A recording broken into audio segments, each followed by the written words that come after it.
မင်္ဂလာပါခင်ဗျာကျွန်တော်တို့ရဲ့ခစဲဘူးကနေပြန်လဲကြိုဆိုလိုက်ပါတယ်ဒီကနေ့မှာတော့လူမှုကွန်ရက်စာမျက်နှာတွေပေါ်မှာဝေဖန်မှုတွေမြင့်တက်နေတဲ့အောင်စံပူဇက်အဖွဲ့ရဲ့တင်ဆက်မှုတစ်ခုနဲ့ပတ်သက်ပြီးမြန်မာနိုင်ငံတွင်စီယုံရဲ့ဂိုင်းတွေဖြည့်ရှင်းမှုတွေအပြင်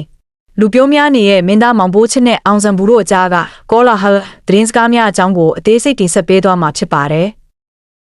အောင်စံပူဇက်အဖွဲ့ဟာဝင်းတို့ရဲ့တင်ဆက်မှုတစ်ခုမှာမတန်ဆွမ်းသူတွေရဲ့လှုပ်ရှားသွားလာပုံကိုပုံစံတူပြုလုပ်ကပြက်လုံးအဖြစ်အသုံးပြုခဲ့တဲ့အတွက်ပရိသတ်တွေကြားမှာပြင်းပြင်းထန်ထန်ဝေဖန်ခံနေရပါတယ်။ဒီကိစ္စနဲ့ပတ်သက်ပြီးမြန်မာနိုင်ငံသဘင်အစည်းအရုံးကတာဝန်ရှိသူတွေဟာအရေးပေါ်ညှိနှိုင်းဆွေးနွေးမှုတွေပြုလုပ်နေပြီဖြစ်ပါတယ်ကွယ်။အထူးဖြင့်လူရှင်တော်များ၏လျှက်တပြက်ပြက်လုံးများသည်လူမှုအဖွဲ့အစည်းရှိ word များ၏ဝေဖန်မှုနှင့်ရင်ဆိုင်ရနိုင်ပြီးမိမိတို့၏အစည်းအရုံးဂုဏ်သိက္ခာကိုပါထိခိုက်စေနိုင်သည့်အနေအထားမျိုးဖြစ်ပေါ်ခဲ့ခြင်းဖြစ်သည်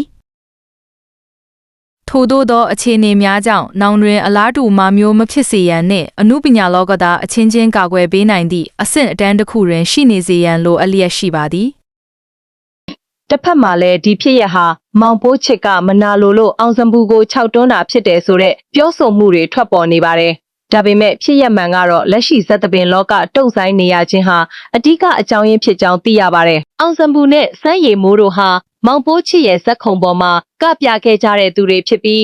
မောင်ဘိုးချစ်ဟာအရေးအချင်းရှိတဲ့ရွက်ပုံသည့်အမှုပညာရှင်တွေကိုအမြဲတမ်းမြေတောင်မြောက်ပေးခဲ့သူတူဖြစ်ပါတယ်။ဒါကြောင့်အမှုပညာရှင်အချင်းချင်းတိုက်ခိုက်ခြင်းထက်သပင်လောကသားတွေရင်ဆိုင်နေရတဲ့အခက်အခဲတွေကသာအခုလိုပြဿနာတွေရဲ့နောက်ွယ်ကအကြောင်းတရားတွေဖြစ်နိုင်တယ်လို့သုံးသပ်ရပါတယ်ကွာအမှုပညာရှင်တွေအကြားနားလည်မှုလွဲမှားခြင်းမရှိစေဖို့နဲ့ဖြစ်စဉ်အမှန်ကိုသိရှိစေဖို့အတွက်ဒီအချက်ကအလွန်အရေးကြီးပါတယ်